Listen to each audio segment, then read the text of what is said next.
بسم الله الرحمن الرحيم. قال لي واحد انا طلعت على المعاش وعندي ساعتين ثلاثه كده فاضيين بالنهار وعايز اشتغل فيهم. تمام، عايز شغل يجيب لي ارباح كويسه. تمام، يعوضني. طلعت معاش وعايز دخل. تمام، واحده تانية قاعده في البيت وبتقول انا عايز اعمل نفسي دخل وعندي ساعتين بالنهار والاولاد في مدرسه ولا كذا ولا كذا، عندي ساعتين في اليوم ممكن استغلهم واجيب برضه دخل. وهما الاثنين عايزين دخل عالي. طالب في الجامعه بيروح كليه وبيجي يذاكر، فما عندوش غير ساعتين بالليل هو كمان، عايز برضه يجيب منهم دخل كويس. كل دول ممكن يشتغلوا حاجه بسيطه جدا، ما فيهاش يعني عقد، ما فيهاش اي مشاكل. زي ادخال بيانات. مدخل البيانات دي وظيفه قديمه قوي، بس اتجددت على النت جامد لان ليها ناس كتير عايزينها باشكال كتير قوي. يعني ايه الكلام ده؟ انا عندي متجر او عندي محل. المحل ده فيه فواتير كتيره جدا، بعت النهارده او اخر الاسبوع عندي 500 فاتوره، 1000 فاتوره. باخد الفواتير دي كلها بصورها وانزلها كلها فواتير كبيره. ما ينفعش مثلا حد ينقلها بسهوله كده، وانا عايز اوفر عشان ما يجيليش واحد ياخد مرتب كبير مني وممكن يغلط والكلام ده. لا، انا عايز الناس تكون شاطره. بدخل على مواقع دي. انت بتكون يا راجل اللي هو على المعاش او الست اللي هي عايزه شغل او الولد اللي هو في الجامعه او اي حد عايز دخل ممكن يدخل يسجل في المواقع دي. مواقع بتبدا شغل من دولار، من $5، من في الساعه، من $10، من $20، من $40، حسب انت وكفاءتك، انت وسرعتك في الكتابه، انت شويه امكانيات كتير. طب واحد امكانياته ضعيفه هيكسب فلوس، طب واحد امكانياته ضعيفه جدا برضه هيكسب. كله هيكسب، بس كل واحد هيكسب على قد ايه ما يطور نفسه. عمليه التطوير هنا عمليه بسيطه خالص، ما فيهاش اي ايه، ما فيهاش اي شيء معقد. هنبدا نتكلم. اول حاجه، انا عايز اسجل نفسي عشان انا ابدا اشتغل.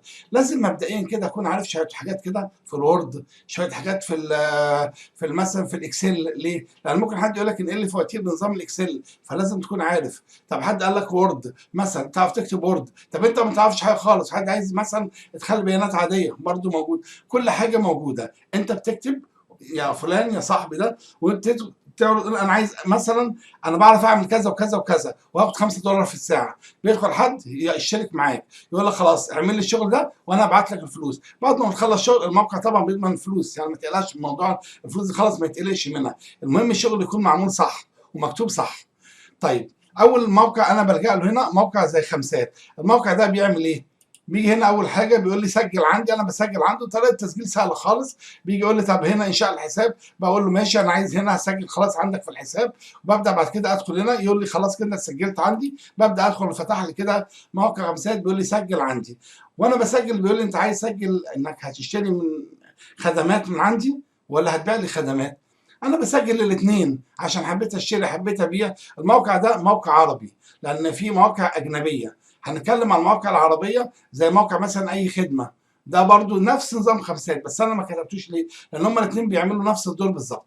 طيب، هنا الموقع ده عشان عربي في كل حاجه موجوده هنا. في واحد هنا انا دخلت على قسم ادخال بيانات هنا، هو في طبعا اقسام كتير. يعني انا لو رجعت هنا هبص الاقي يعني مهرجان خدمات. لكن انا بعمل ايه؟ لكن انا جيت هنا قلت له لا انا عايز مدخل ادخال بيانات عشان خاطر ايه ابدا اسجل هنا. كل واحد هنا بيعرض مثلا هنا فينا ادخال بيانات لبرامج اكسل مش عارف ايه $5، وقت هنا ادخال خدمات مش عارف $5. في ناس بتعرض تقول لك لا انا ممكن اعمل لك شغل اضافي كذا وكذا بس هيبقى $10 في الساعه. طب واحد يقول لك طب انا ممكن اعمل لك شغل اضافي اكتر واكتر، يبقى $15. يبقى المشكله هنا ان انت بس بتبدا، واهم حاجه في الشغلانه دي ان انت تبدا. طب انت يا صاحبي دلوقتي ما عندكش تقييمات، ما حدش مقيمك. يعني الراجل اللي هنا ده اللي بيقول انا عايز $5 مقيم ايه؟ واخد خمسه، واخد 5 من 5، واخد امتياز. يعني الراجل ده كويس.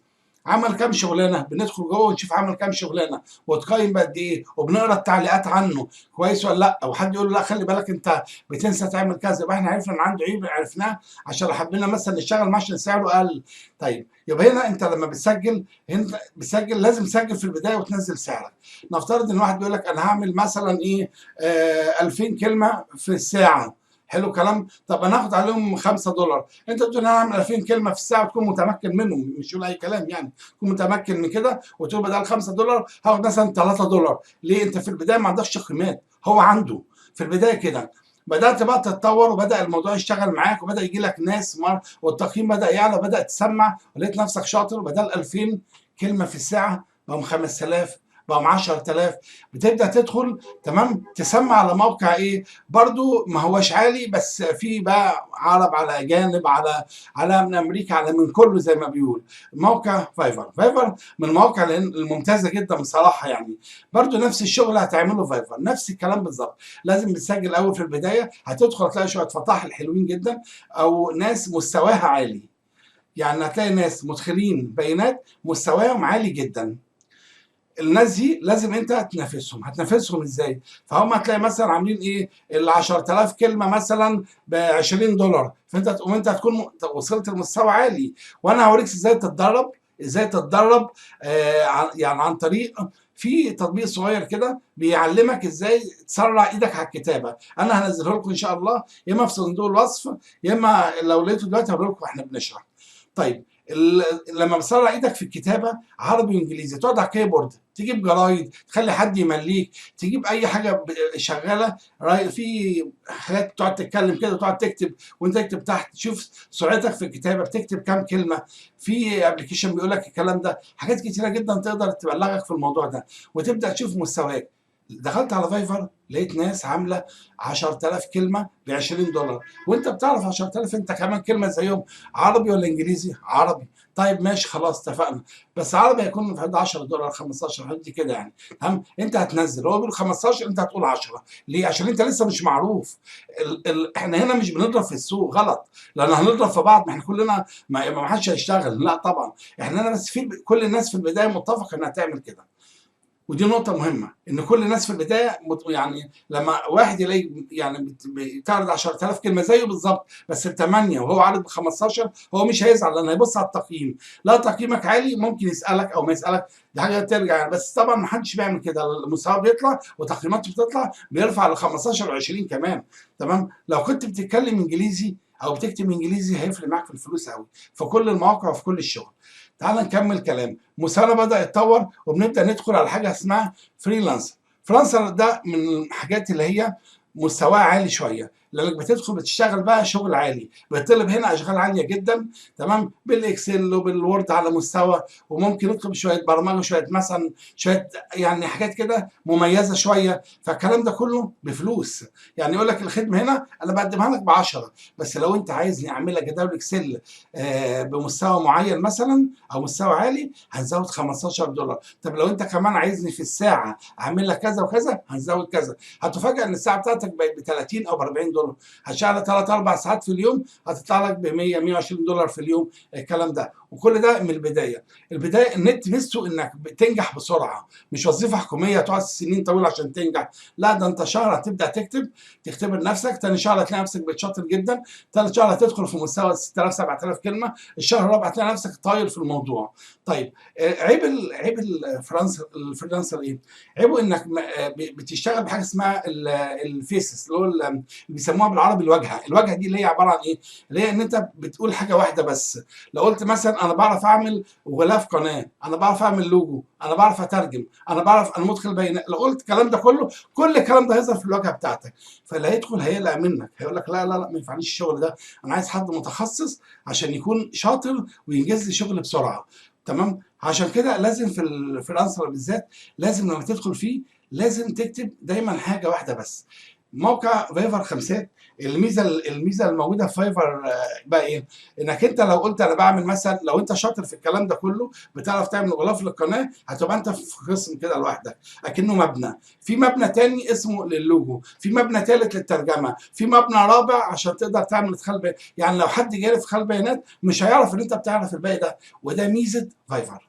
لكن فريلانسر عيبه هو العيب ده، بس فلوسه حلوه قوي قوي قوي يعني.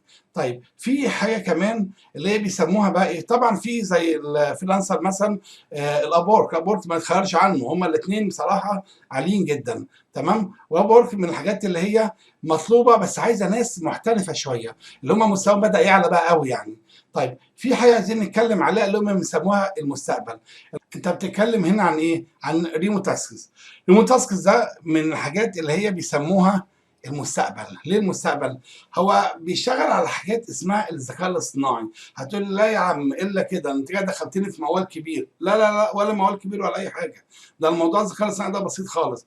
يعني مثلا انا باجي في موقع معين بقول له ايه؟ بقول له ان انا عايز اولادي لما يدخلوا على الموقع ده ما يدخلوش على مواقع مثلا كذا او كذا.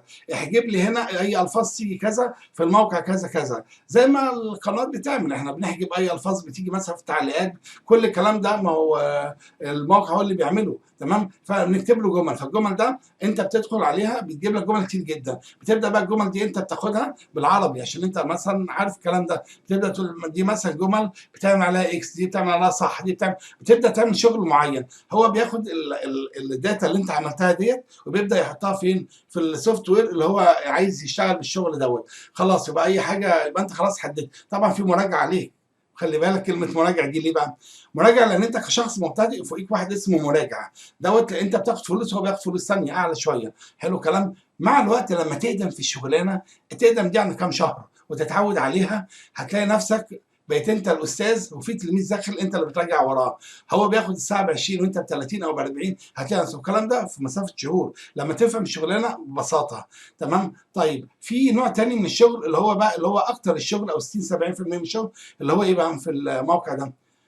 ان هو بيشتغل على الذكاء الاصطناعي في مثلا طياره بتطير مثلا بدون طيار. الطياره دي وهي ماشيه على مثلا ليفل معين، على مستوى واطي يعني نازله تحت شويه كده مثلا، بتمشي يعني بتطير على ليفل مثلا منخفض. ليفل منخفض ده او مستوى المنخفض ده ممكن تخبط في عماره، ممكن تخبط في اي حاجه، اي حاجه لما تقوم بمهمه معينه. حلو الكلام. سواء كانت بقى مدنيه حربيه مالناش دعوه، او لعب اطفال فهم بيزودوا لها بقى بيانات. ايه البيانات؟ يحطوا كاميرات في كل حته فيها وخلاص صور وهي بتطير كل الحاجات دي وبيجيبوا يدوك انت بقى التصوير ده. بتاخد انت التصوير تعمل بيه ايه؟ تلاقي مثلا حائل بتكتب له مثلا حائل. طب عربيه ماشيه او مثلا باص ماشي، يلاقي مثلا ايه؟ اشاره مرور احمر ولا اخضر مثلا. بتلاقي احمر يبقى معروف كده انك لازم تعمل ستوب. يبقى الفرامل اوتوماتيك تعمل ستوب. طب بتعمل ستوب لازم تدي مثلا اشاره ورا. يبقى انت الاشاره ورا دي بتدي لها برضه داتا. يبقى هي العمليه عمليه سهله مش صعبه. انت هتاخد شويه صور هتكتب قصادهم. بتكتب قصادهم كذا. الصوره لقيت عربيه مثلا جنبها، العربيه دي اللي مصوراها نوعها ايه مثلا؟ طبعا عشان لو عربيه مثلا تقيله نقل كبير بتعمل حاجه اسمها تفريغ هواء، فلازم يتبعد عنها مسافه ما تقلش عن نص متر او مثلا 70 80 سم. مش فاكر بالظبط الاحصاء في الموضوع ده ايه. طيب لو كانت عربيه مثلا ملاك عاديه لا ما بتكونش المسافه كبيره. طب لو هما الاثنين ماشيين على سرعه عاليه جدا يبقى لازم هنا المسافه تكون كبيره عشان ما يحصلش تفريغ هواء ويحصل تصادم. يبقى انت هنا الحاجات دي كلها الموقع بيمدك بمعلومات على فكره مع الصور، وانت بتبدا تعمل بقى تكتب الكلام ده كله. وده حاجه بسيطه لما حد يتعود عليها عشان حد يفتكر وانا بتكلم ان هي حاجه صعبه. حاجه بسيطه خالص، بس اللي يدخل يتعود عليها هيلاقيها سهله. تمام. ان شاء الله لو لقيت لكم الموقع ده هسيبه لكم في صندوق الوصف باذن الله، اللي هو يعلمك كتابه اسرع. تمام. وممكن انت كمان مع نفسك تبدا تكتب. ولازم نعرف ان العمليه ماشيه كلها بالتدريج. ادخال البيانات هنا من الاشغال البسيطه جدا اللي اي حد ممكن يلجا لها واي حد ممكن يعمل منها فلوس. ولازم نبدا حاجه حاجه. ولازم نعرف ان اي موقع اي خدمه او خمسات دول خاصين بالعربي اكتر من اي حاجه ثانيه. وعشان نبدا ندخل في مواقع تتكلم لغات او عربي من الاثنين مع بعض مثلا زي فايفر زي ما شرحنا بقيه المواقع دي كلها. لو عجبكم الفيديو ما تنسوش تشتركوا في القناه، وان شاء الله اي جديد هبقى انزله لكم باذن الله. اشتركوا في القناه وتعملوا لايك وتعملوا شير عشان غيركم يستفيد. وشكرا لكم وربنا يوفقكم.